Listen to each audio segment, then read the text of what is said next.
Hello, everyone.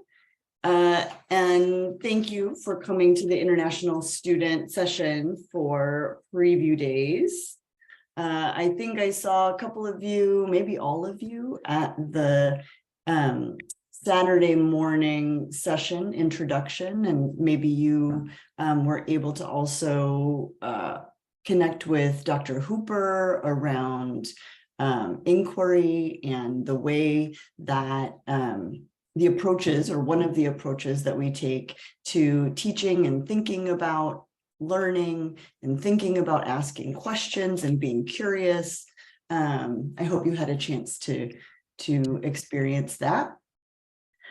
So today we are going to talk a little bit about what it's like to be an international student, some of the things that you might encounter, including the different intersecting communities that you will find here if you come to Northwestern. We will talk about program experiences, both some of the academic aspects, but also some logistical and practical experiences that you should be aware of coming into the program. And then we will also talk just a little bit about what life might be like after MS-Ed, and how we as a program try to prepare you for those experiences. But we want to leave plenty of time for questions and conversation and interaction. And so I'm going to pause along the way to ask you what you're thinking or what's on your mind, or whether you have questions about that particular section. But before we do that, because we're going to kick this off with a conversation about the different communities at MS-Ed, we think building community is a really important part of this program. And that starts from day one. It starts from the very beginning. And so what we would like to do, we only have a few of you here. And so I don't think we need to go into breakout rooms, but what I would love for you to do is unmute yourself and I can call on you, so that way you don't have to worry about when to unmute. And just say your name, pronouns, maybe your language is spoken, and why you are interested in the field of education or the learning sciences.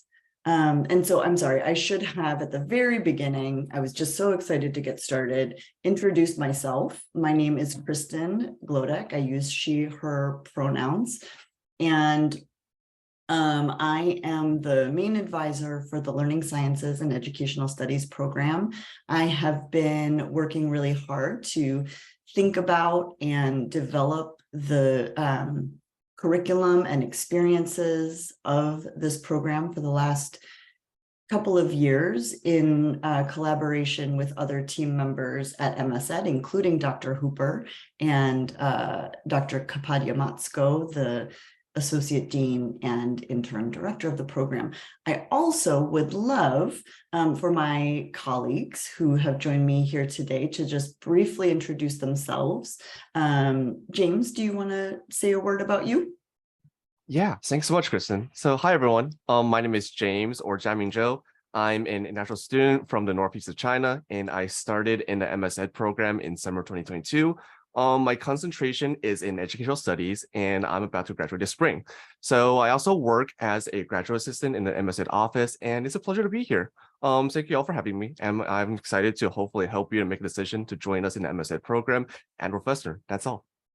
Thanks, James. And Caitlin is also a colleague of ours. Caitlin, I don't know if you can hear me, or if you are there, would you like to just briefly introduce yourself? Sure. Hi, everybody. My name is Caitlin Sykes, and I work in marketing for the program. I just started in December, so I, like you, am learning about the program and just here to kind of listen in. Great. Thanks, Caitlin. So with that, I'm going to toss it back to the prospective students in the room.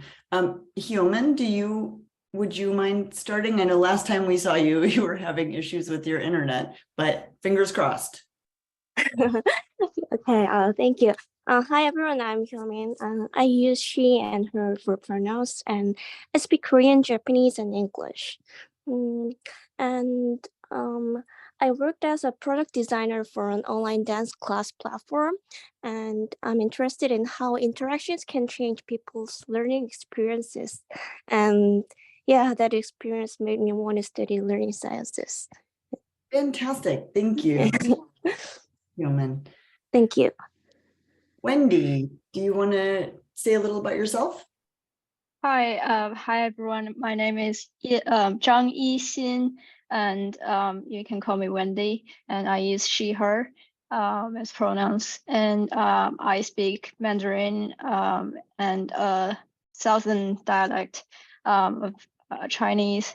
And also I can speak a little bit French. I really love language learning, and that's one of my passions. When I was learning English literature at Peking University, and after I undergraduate studies, I taught English at the continuous education at Peking University. So I taught adults, and I also had experiences tutoring. So I taught teenagers as well.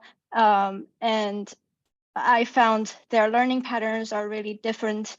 And that got me interested in wanting to know more about learning sciences, about how every individual learns and how we can design very different but individual-centered learning plans for them in order to like unleash their potentials. Yeah, that's all.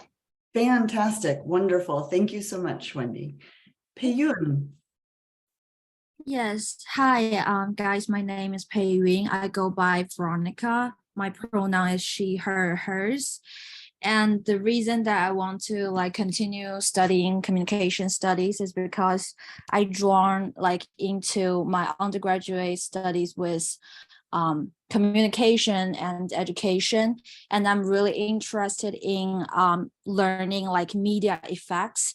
So during the like seeking those theoretical aspect, I found out that like media exposure is capable of shaping people's beliefs and ideas, and at the same time it's very like it can be very influential to like adolescent and children, and this is what I want to like research mostly about. And then also I think they will like kind of having those pro-social behavior if we can like guide them with like correct media guidance. So yeah, that's pretty much about it.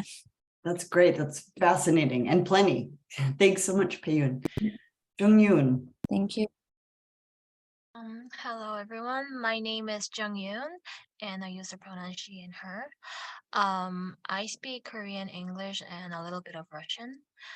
And I've been teaching English to young children for a few years, and I've been using a lot of online content, and I've been like teaching online too. And throughout these teaching experiences, I became more interested in how I could use the different tools to help the students be more engaged, whether they are learning online or in the classroom, since we're using a lot of like technology in the classroom these days. And that's why I became interested in the learning sciences. That's great. Thank you so much, Jung-Yoon. I love hearing people's backgrounds and their stories and what has brought them and motivated them to apply to MS Ed. And I mean, as you can see, everybody is unified in an interest in education and learning, the way that we're thinking, the way that we're making meaning of things, but from completely different spaces. And so I hope even just in this little introduction, you get a sense of the different perspectives and the vibrant community that can come into the classrooms when you join MS Ed. Thank you so much for sharing those things. So here is our agenda for today, and I think I mentioned it. So we're going to talk about a little bit about the different communities that exist here when you come to MS-Ed, program experiences, and then what life might look like after MS-Ed, and what some of our current students are thinking that they would like to do. So in talking about these communities, I'm going to just very briefly touch on 4 different communities, moving from smallest to largest. So a little bit about our MS-Ed community, and I'm going to pass it off to James after I give an initial introduction to the slide, because he as a student has experienced that community firsthand and has some great things to say. And then we'll talk about Northwestern as a community, Evanston, and living in Chicago. So MS-Ed as a community, I just tried to find a few different snapshots that I thought might sort of bring in and put to a visual what some of our community looks like. And so you'll see some photos of students working together on another inquiry project that Dr. Hooper put together. It's the Parachute inquiry. And there are a couple of photos of that there. Our incoming class from this summer, and I didn't realize until I'm looking at this right now that I put the goofy version of the photo in there instead of the straight photo, but you know, it gives you a good sense. And then people in dialogue and communication with one another, both in informal spaces, but also more formal program-led spaces. And so, you know, I, as a staff member in the program, I'm so appreciative of the different ways that we get to engage with students. But I'm going to let James talk a little bit about his own experience with being a student in the program and the community that he finds. James. Yeah, thanks so much, Kristen. I absolutely love this photo. Really does bring me back to when I first started the program over. And then I can see myself in the back from doing like this pose right there. Yep. I love it. Yeah, so there were definitely a lot of reasons why I chose to join the MS-Ed program. And one was definitely because of the community. Back when I was in college, I really enjoyed having a small and compact community. One where I would be able to sort of see people I knew almost every day. And where I could visit my professors during their office hours whenever they might be available. And to me, that MS-Ed program has provided this kind of environment, given me even more. I was able to have closer connections with not only the community here on campus, but also the community around Evanston, even in Chicago, like the opportunities, like our data analysis observations in CDD, the Center for Child Development here in Northwestern, or receiving opportunities to help adults learn English in Chinatown, Chicago, all made me feel like our program was being constantly supported everywhere. This gave me a great experience as a student on campus and also as a member of the Northwestern community. And I really do agree when it comes to like the communities here in different circles that build up on each other. We have our community here at Northwestern MS-Ed program, and then our broader community with other friends and other programs as well in Northwestern, and then going on to Evanston, Chicago. And then, yeah, I just really love the entire experience as a student here. Great, thanks, James. And I'm going to prompt you to talk a little bit about some of the Northwestern resources. So as we talk about the communities too, we'll also talk about some of the resources that you'll find here, both well, not both, all at MS-Ed, Northwestern, Evanston. So one of the things that we also wanted to stress is that in addition to a really strong student community, there are also advisors and instructors and, as James was saying, community groups and student groups on campus, all kinds of different supports that are here to help you navigate your experience at the university. So Northwestern is a great place to be. It's a great day. The superintendent of ETHS would say it's a great day to be a wildcat. To, you know, steal that. It's a great day to be a wildcat. I think Northwestern also has a really vibrant community. The pictures that I put up here are really things that you see every day, except for maybe the N on the football field. But it is an incredibly beautiful campus. You'll see in the upper right corner of the slide, it's an aerial view of Northwestern. And so we are located just north of Chicago, but we are on the lake. And you'll see the pond in the middle there and the land jutting out, we call the lake fill. And that's the picture where the students on the left there are sitting in the grass and studying or chatting. You see students everywhere outside and just really enjoying being part of campus. The campus buildings are beautiful. Northwestern has fantastic resources as an institution. The faculty here are some of the best faculty in the world in their areas. And the university has worked very hard to build a whole set of structures and supports to serve our students. When James and I were putting together our ideas for the slide, one of the things was like, right, and we should also talk about like the food on campus. And, I mean, I don't think that you mentioned the sports teams, but one thing you should know is that Northwestern is part of what we call the Big Ten, which is actually, I think, 13 teams now.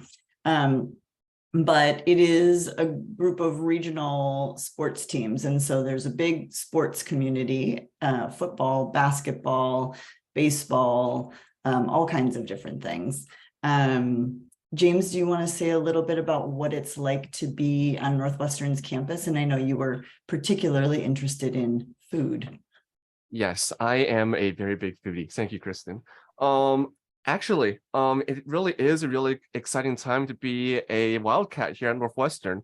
I don't know that much about sports, but based on what I've heard from my friends, I believe that our basketball team is competing for the #2 placement in like the biggest basketball games that are happening here. So that's really exciting. And yeah, I really do love everything when it comes to not only the MS Ed program, but also like the environment here in Northwestern as well.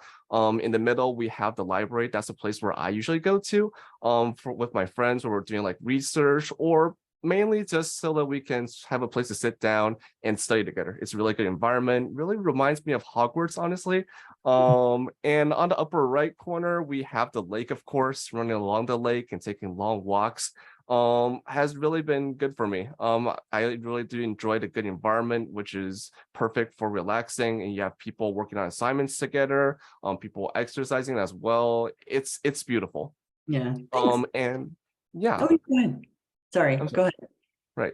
And speaking about the food, I'm really excited to talk about the food here. So different places where I do really enjoy the food. The place I really do like it the most on campus is probably going to be the Kellogg building. The Kellogg building has really good food. I just said that.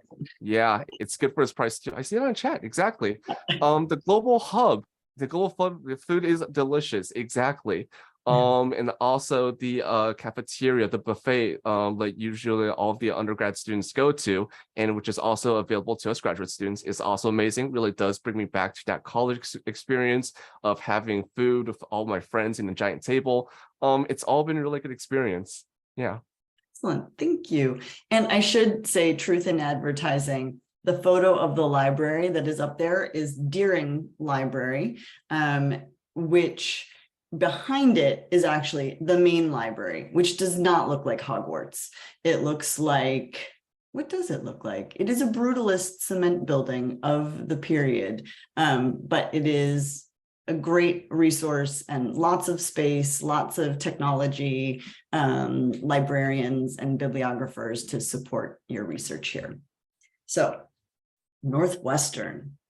And then there's Evanston. And one of the things that I love most about Evanston is that unlike other college towns, where the college sort of is the identity or largely the identity of the place, Evanston has a very distinct community and culture that is separate from the university. There's obviously a lot of overlap because Northwestern is a big presence in Evanston, but the people of Evanston don't think that the only thing going on is Northwestern. And I live in the Evanston community. My kids go to school here.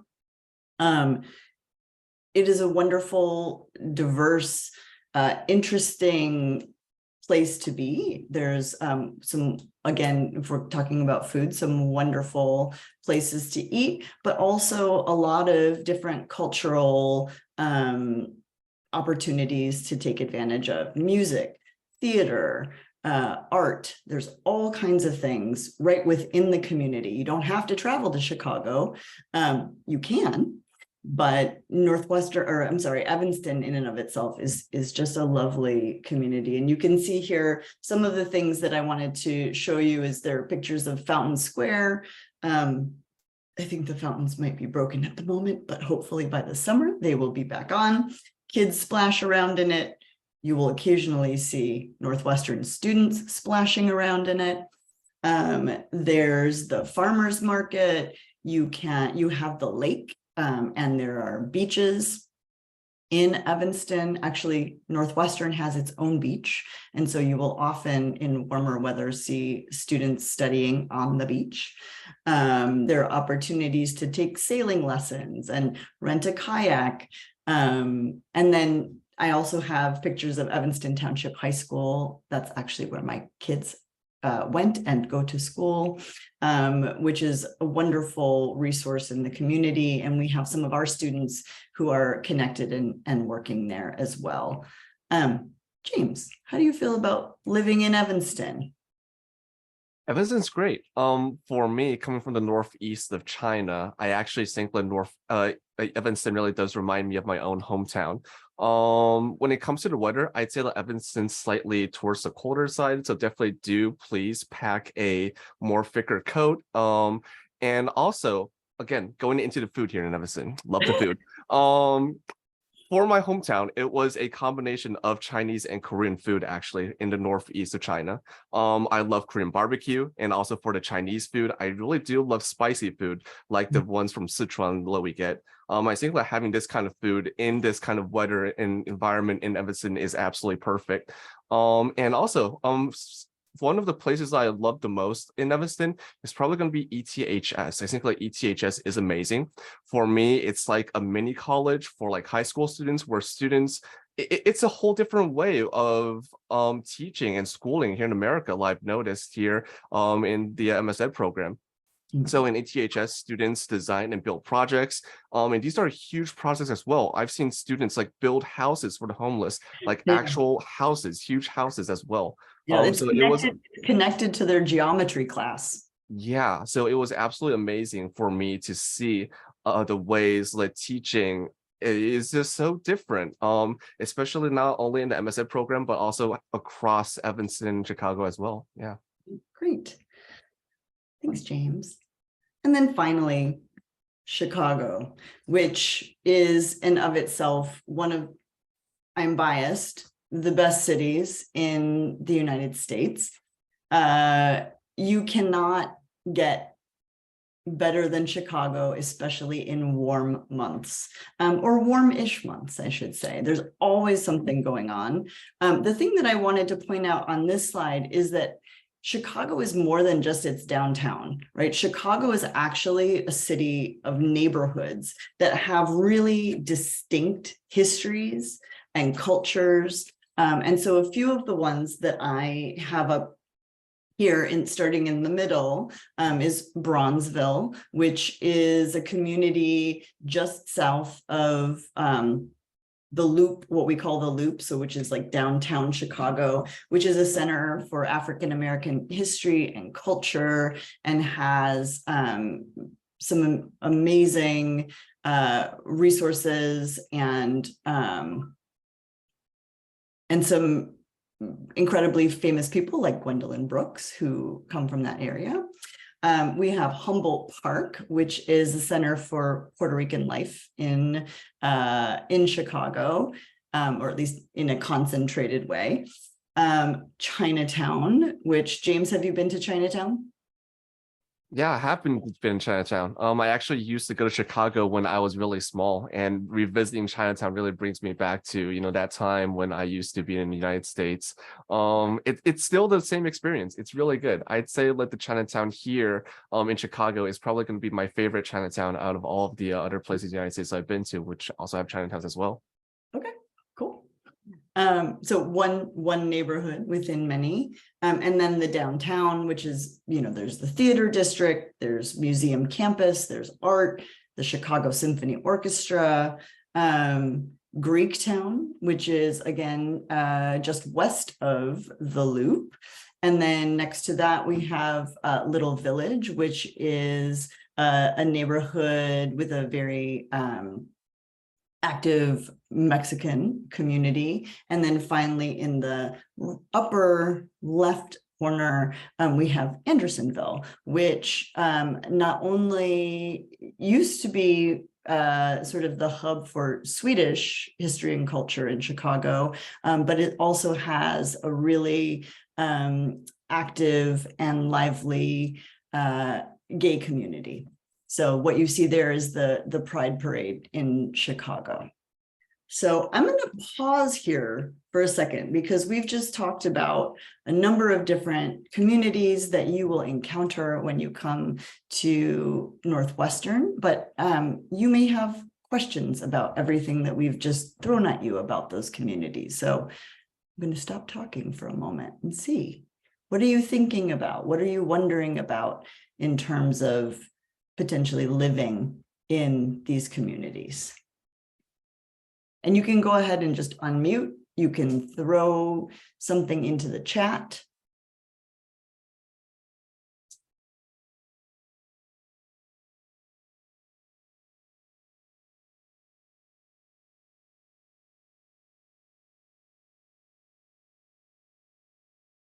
Maybe we covered it all. I can't imagine. Yeah, so while we're thinking, if I may add a little bit of, you know, some stuff I like about Chicago, I think that Chicago has really good theater tickets. If you're really interested in watching the theater, I think that that's really good as well. There's also events every month. There's lots of good places to visit in Chicago. There's a planetarium, which is amazing. I've never been to a planetarium before.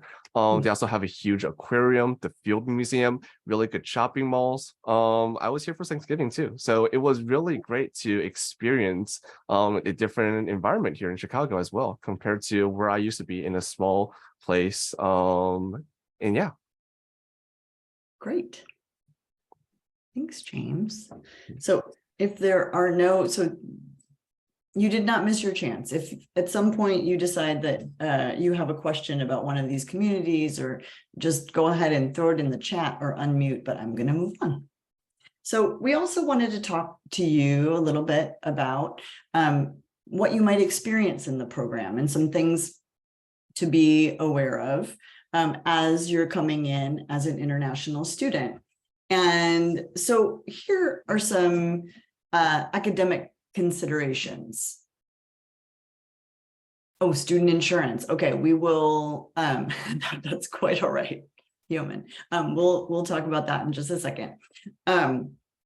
So some of the things in terms of timing and academic things that you might be thinking about is when you might like to start the program. And you can officially start at two different times. So there's a summer, which begins on June 20th. You would register for classes toward the end of April. And in that, generally a smaller group of students has historically in the last 2 years started in the summertime, but the students who have started in the summer seem to really be enthusiastic about it. And I'm going to hold off on James for a second because he started in the summer, and so he can tell you what that is like. And then you could also start in the fall quarter, and that would happen, I believe, the third week in September. You would be registering for classes in May. The thing to think about in terms of when you start is that it will also determine when you end. And so that's connected also to course loads. We recommend that you take 3 courses each quarter, which means that if you have 12 units that you need to graduate, it typically takes 4 quarters to complete the program. So if you start in the summer, you would graduate at the end of your 4th quarter in June. If you start in the fall, you will graduate at the end of your 4th quarter at the end of July. So in the summertime. So just to be aware of that. There are some exceptions to those rules, but we can discuss that. You can have a course load reduction in your 1st quarter and in your last quarter, which would then extend the time that you're in the program. But we're not going to get into the nitty-gritty of that today. James, do you want to make a pitch for starting in the summer? Yeah, summer was great for me, and based on what I know from the other peers I talked to, I think like they all also really enjoyed the summer. There were definitely so many good memories of MS Ed, and one of them was definitely when I started the very beginning of the program.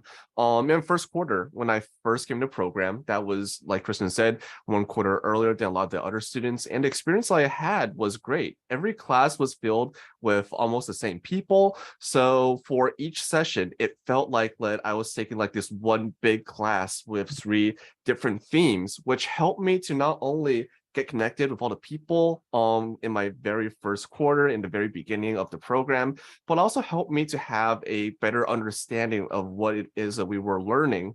The people around me as well, they were also from different backgrounds. We had people who had just graduated from college like me, people who had already been teachers for a couple of years already, people who were thinking about going into other fields like consulting and all. So it was really interesting to see, the themes that we were learning from these different perspectives, and especially for me, having these more experienced teachers with myself as my peers in the classroom, and then being able to sort of have them hear them reflect on their own experiences on what it is that we might be discussing in classes was really helpful, beneficial for me. So I think like summer was one of my favorite starts. It was one of my best learning experiences, very meaningful and also productive one for me. Yeah. Great. Well, and my understanding too is that it's a little bit more relaxed, which doesn't mean it's not as rigorous, because we expect the same work out of you whether you start in the summer or start in the fall. But there's just a little bit more of an easiness about living your life and classes over the summer.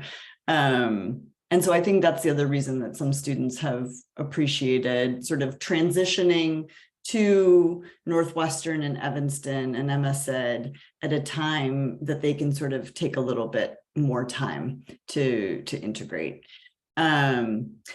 However, James and I were talking a couple of days ago, or maybe it was just yesterday, and the feedback from his peers were that people who started in the fall had just a fine time starting in the fall. And it's not a problem, it's just a different sort of entry. All of the undergraduate students are back on campus, so it's a little bit more crowded, there's a lot more going on in the fall than the summer, which can also make it exciting. So you just need to think about what is the right fit for you in terms of that. I do want to say a quick word on maximum course load, because you can certainly take more than 3 units per quarter if you choose to, and some students have chosen to take 4 units per quarter and finish in 3 quarters. So starting in the fall and completing their degree by the end of the spring quarter. And that is certainly an option for you. The feedback that I have had from students is that getting used to the pace of a quarter system, which is only 10 weeks long, moves very quickly, and that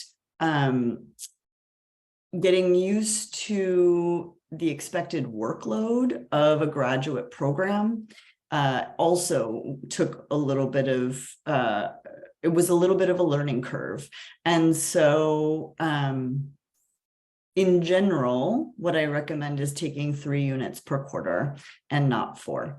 However, you know yourself better than I do. And so if that is something that you would like to take more units, then we can certainly have a conversation about what that would look like and how that might work. James, do you have any thoughts on course load? Yeah, for me as a student, I feel like with the course load here, I feel like for the assignments here, actually, like there's more reading than a lot more reading actually than what I experienced during my undergrad. I feel like for the graduate program here, it's more about doing research. The writing standards are also slightly higher. So for me, who majored in English literature, there was actually still like this little rise in expectations entering this program. And I feel like I also need to adapt a little bit as well. But it was a really good, it felt very good, challenging in a good way for me, where it sort of like pushed me to like, you know, a higher level of academic standards. And based on what I've heard from my friends a couple of my friends who are having more than 3 classes, I think like for them, they think that it's still manageable, but I do think that they don't have as much free time to say, for example, if they wanted to connect with other friends or if they wanted to experience Chicago a little bit more. Because of course, since you're having one other class every quarter, a lot of their time is going to be consumed for those readings and assignments probably. And I feel like, well, it's still important to, you know, learn a lot and study in a graduate program. I also think that the connections that you make as students, as educators, and is also equally important as well. So I think that that's all I have. Yeah. That's plenty. And that's some great insight. Thank you, James, for sharing that. Which also, you know, we didn't set this up, but it's perfect transition to, you know, yes, we are trying to push you to do better and maybe, if not a little bit more, but to go a little bit more deeply into the work that is expected of you at a graduate level. So there is definitely a change, but we don't expect you to do that naturally or on your own. And so we definitely have academic supports and resources that are in place. The Writing Place is wonderful. We have worked with 2 writing fellows from the Writing Place who are PhD students who are trained in helping students to assess and improve their writing skills. That those supports were formally connected to our research class, but you can use them for any class or any purpose at all. We also do have at the university a set of English language supports, particularly targeted at trying to improve, and all of you, you know, have great English, and we read your essays and we've now spoken to you. It's not a matter of we think that you need remedial help, but that you might want to push your language skills to a different level as well. And so that's what English language supports are there for. There are some tutoring hours. There are language tables. There's an online, spoken communications course that you can take, a bunch of different things. So know that, yes, we're asking a lot of you, but at the same time, we are hoping that we're providing you with the support that you need to reach those goals. Any questions about academics? I know we still have that insurance question on the table, but any questions or thoughts about academics?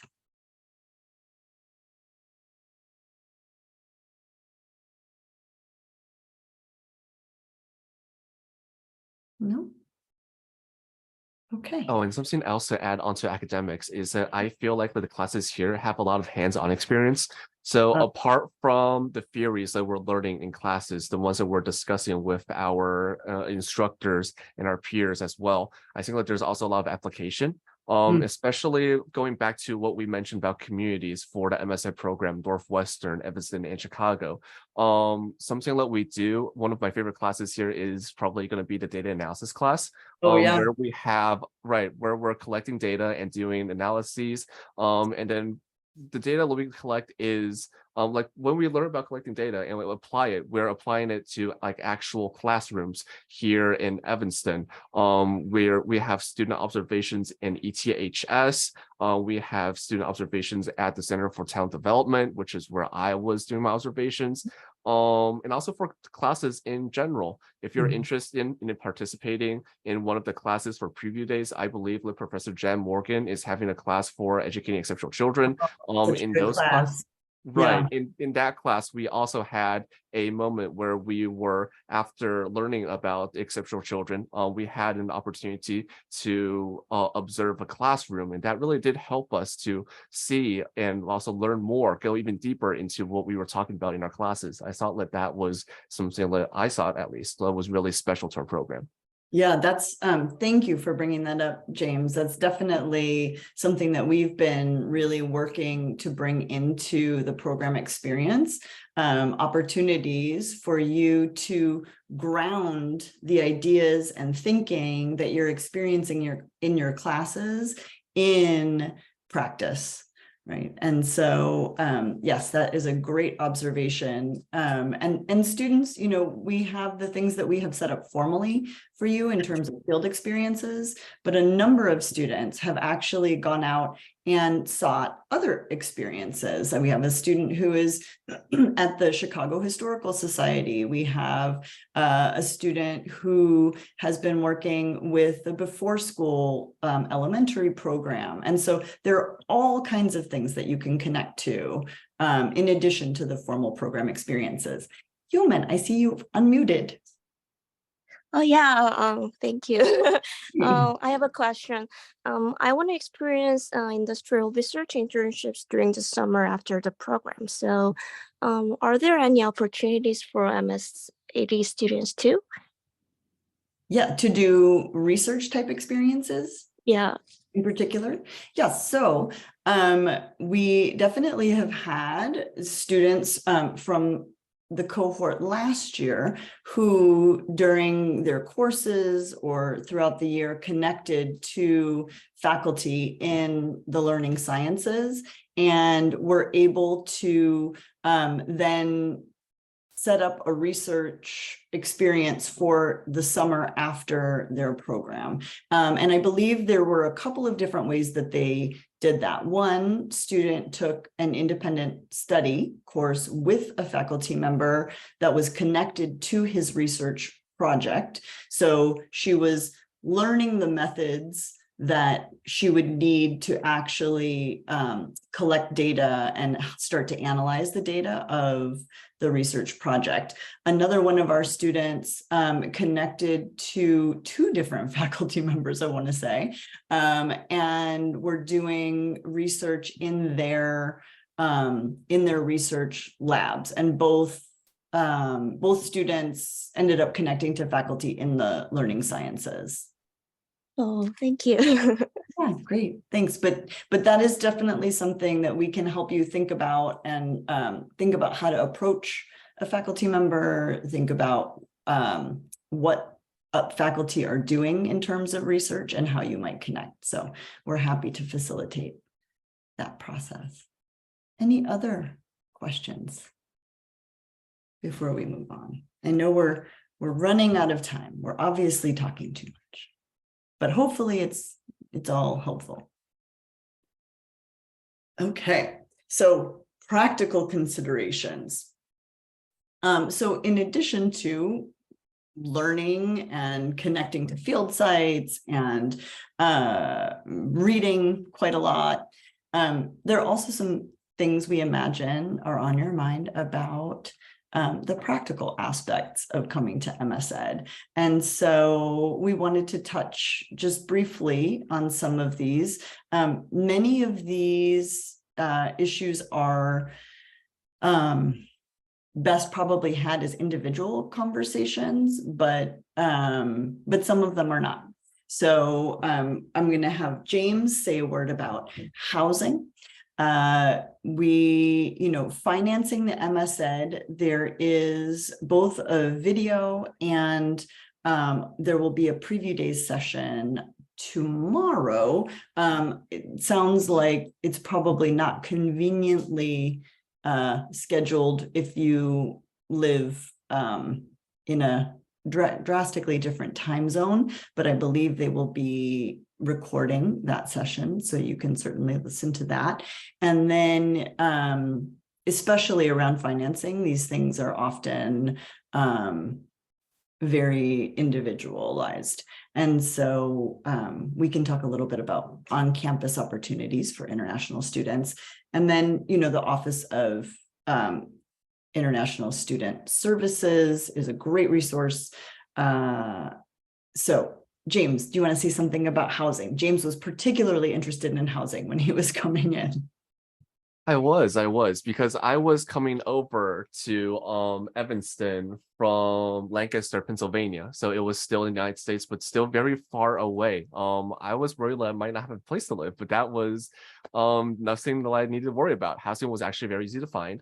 For on-campus housing, I believe that all students will be assigned to Englehart Hall. After confirming your offer, if you do choose to live on campus housing, there's a student portal where you can submit a housing deposit and you will automatically be assigned a room. If you choose to have a single room, like the single room I'm living in right now, you can have a single room as well. Or if you choose to have a roommate, you can either be automatically assigned a roommate, or you can choose to have a friend be your roommate as well. I think that these are all really good options. But of course, if you prefer off-campus housing, there's also a lot of different apartments that are very, very close to campus as well. It's probably only going to be like 5 to 10 minutes walking distance. We have the Reserve, Link, and more. There's a huge variety to choose from. But for most of the off-campus housing, you probably need to buy your own furniture like a bed, but in Englehart Hall, everything is prepared. So I personally recommend Englehart Hall. If anyone is interested in finding a roommate, I recommend reaching out to us so that we can connect you with other prospective students. We invite students to join our Slack channel, so that you can reach out to each other and connect with other students about things like coming to campus together or finding a roommate. So if you do accept your offer, please email our office at msedcalendar@gmail.com. I'll put that in chat later so we can help you connect with other students as well. Great, thanks, James. In terms of financing the MSED, I'm going to leave the preview days session to itself, but I will say that there are several international students who are working on campus, either as a graduate assistant like James, either for our program or for other programs around campus. We have one student who's working at the Academic Support and Learning Advancement Office, so which is like a academic support tutoring type environment. She's working there. We have students who are acting as teaching assistants for different courses for faculty members. And then there's also the Center for Talent Development. And I don't want to conflate the field experience from working for the Center for Talent Development. But there are definitely opportunities to work supporting some of their classrooms or programs. Some of them are online or in person for pay. And so there are different ways that students have connected to work on campus to help pay for their their MS Ed experience. James, did I miss anybody? Or do you know of any other experiences? Those are good. Okay, great. I'm just plugging the Office of International Student Scholar Services here. They have a whole checklist, and it'll walk you step by step through the process of enrolling to be a student here, as well as to apply for your visa. I do not talk about those things because I do not have that specialized knowledge, but I would encourage you to reach out to your OISS advisor, and I will, when I'm done sharing the screen, I will put that in the chat. But you can also just go to the OISS webpage for Northwestern, and it's very easy to navigate. You should be able to find advisors in that checklist fairly easily. Any questions? James, you answered the question about Engelhart Hall. Any other questions about practical considerations?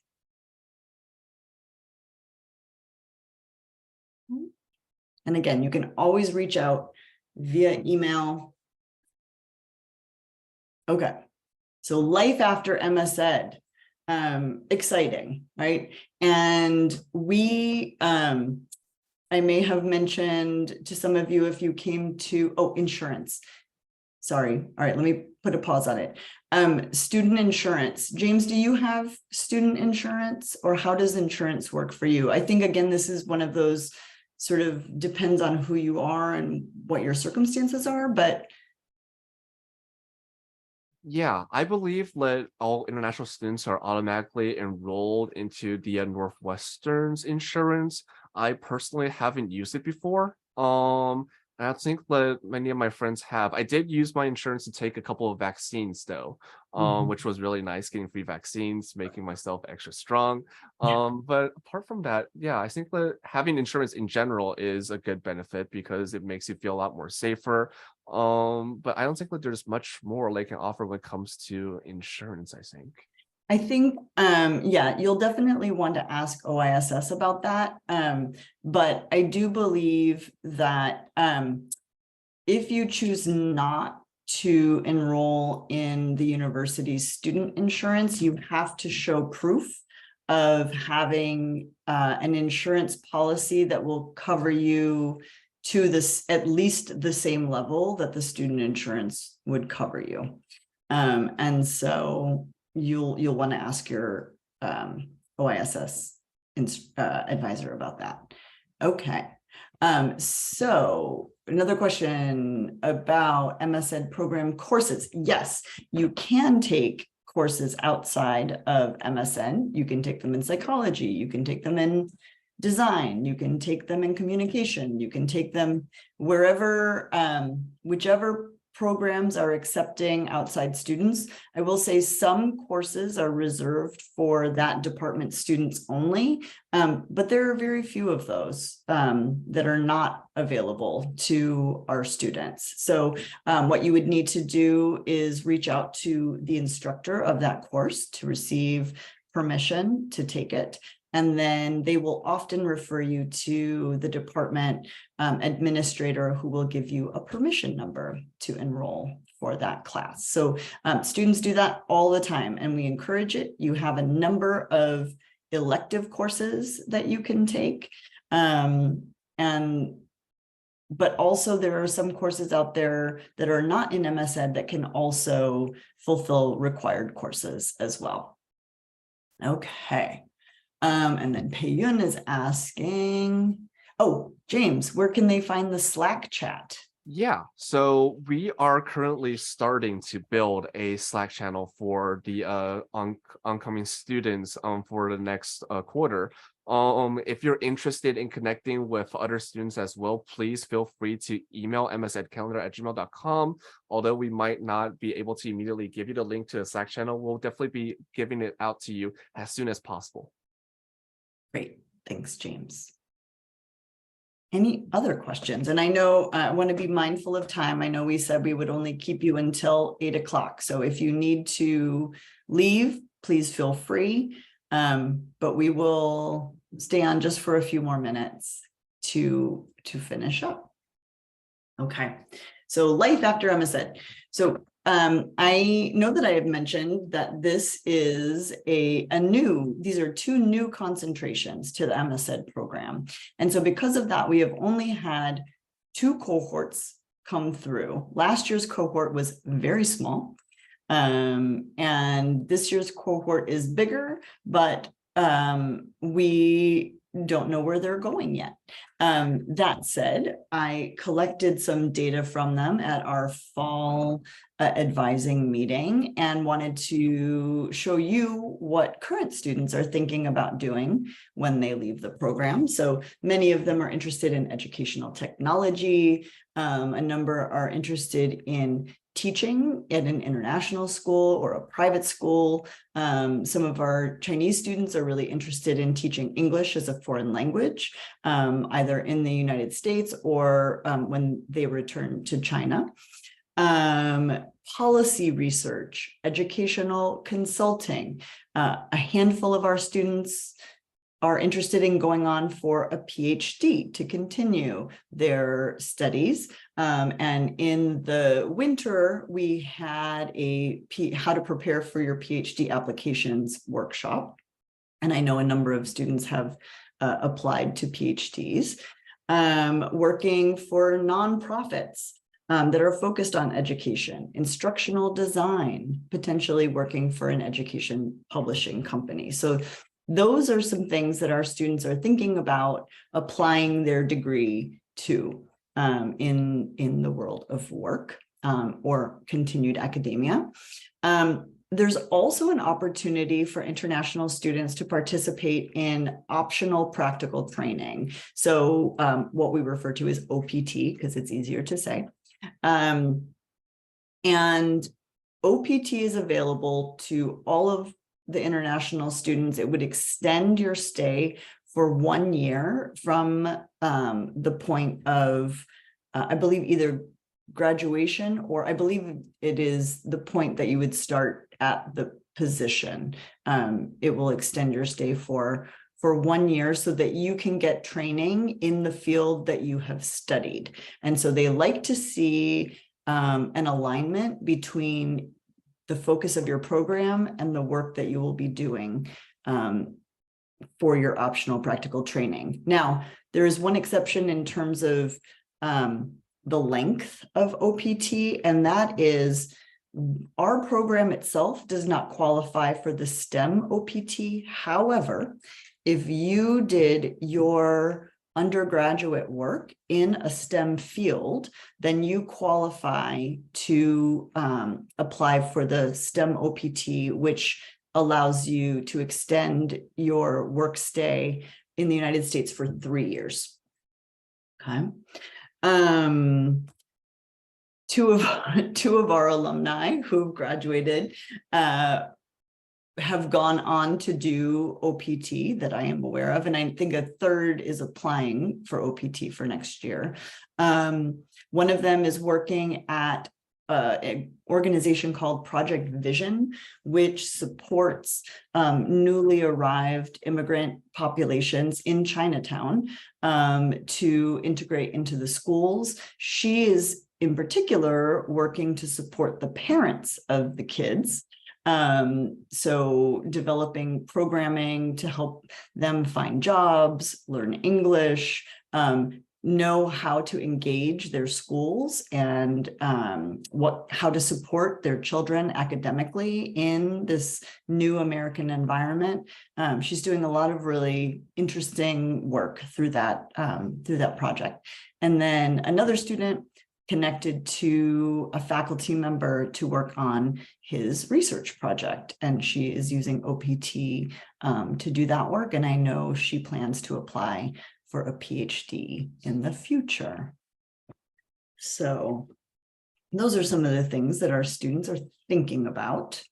And how do we support you in that kind of thinking? Well, MSed itself, I have done some career advising, but my primary role is not as career advisor. However, I do understand that supporting students is helping them think about what their next steps are going to be from the moment that they come into the program. You know, a one-year program goes very quickly. And so we want you to hit the ground running. And so one thing that I do is I collect different tools and resources and events from across the university that I share with students via our shared advising webpage. Next year, we will also be having what I'm calling a pro seminar at the moment, but we will meet every quarter as part of your research project to talk about how to connect ideas around professional development and professional practices to the work that you're doing for your field sites and for your research project. So we are going to integrate a bunch of different career advising type activities into that seminar. Workshops, I mentioned that we did the PhD workshop. I hope to do some more workshops geared toward career development in the spring quarter as students get ready to apply for jobs. And then we have our LinkedIn page, which our Northwestern MS-Ed, look for us, connect to us. And also CESP is a great resource and a building resource for networking. If you want to reach out to people who have been in the program to talk to them about their experiences or connecting to work. And then we also have the Northwestern Career Advancement Office. They do a ton of different things. They're very open to one-on-one appointments in particular to work with you on your particular questions or targets.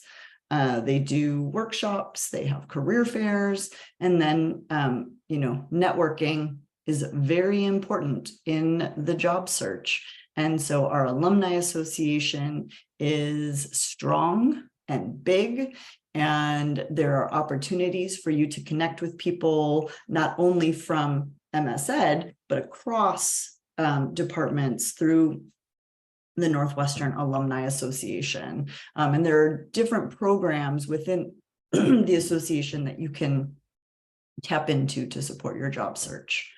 James, any thoughts on any of this? Yeah, I think that there's definitely a lot of different pathways for after we graduate, whether if we want to pursue a further degree or apply for a job or OPT or return to our home country. I think that I've already talked to you, Kristen, a lot about future planning, and I'll secretly say that Kristen is my favorite since you've already helped me so much. Oh, James.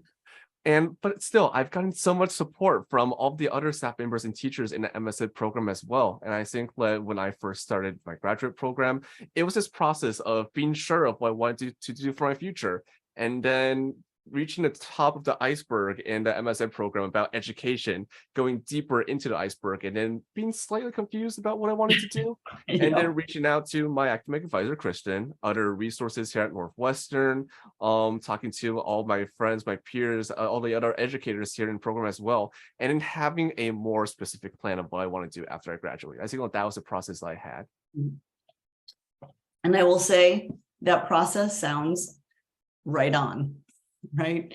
There are very few people that come into a program knowing exactly what they want to do and leave doing that exact thing.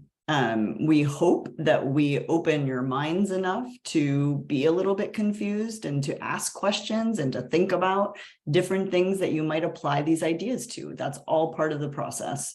And the process doesn't end when you get your degree and you get your first job, right? It will continue to evolve throughout your life, but we hope that some of the things that we have given you support you on that journey. So that is what I would say about that. So any questions, thoughts about, yes. Oh, I have a Jung-Yoon, question. yeah. So Please. I'm just mostly concerned about like what I could like the options after graduating, since it's my first time actually living in the States. Okay. And since I haven't graduated from like a STEM qualified major, I understand that I only have like a year extension of the visa. Mhm. So, and I've heard that it's kind of difficult to like find a job with Mhm. only having a year long visa. So I was wondering if it's still possible to have the field experience. Yeah, sure. So I think a couple of things about what you said, and that is that your time in the program is also important for thinking about how you apply some of the ideas and skills that you're learning in your classes to a field site. And so that's one of the reasons that we want to connect you to a field experience, because though it is not employment, it is experience. And those are things that you can actually put on your resume to signal to employers the kind of work that you have done and would like to continue to do. So that's a full year in the program that you are gaining that kind of experience. And then for OPT, that would actually be your second year. But what that becomes is a more focused employment situation where that is all you're doing, right? You're not taking classes and working, you are working full-time. And there are resources that can help you understand which organization. So there's something called Going Global through the Northwestern Career Advancement Office. And that is a search tool that helps international students identify organizations and corporations that have sponsored work visas. So that have sponsored OPT, but that have also then gone on and sponsored like an H-1B visa, for example. And so there are particular strategic approaches to connecting with organizations that are more likely to support an extended work stay in the United States. I mean, nothing is ever guaranteed, but that's true for domestic students as well. And so I hope that helps explain a little bit about how we approach it. Yeah, that was really helpful. Thank you. Great. What other questions do you have? Excitements, anxieties, anything?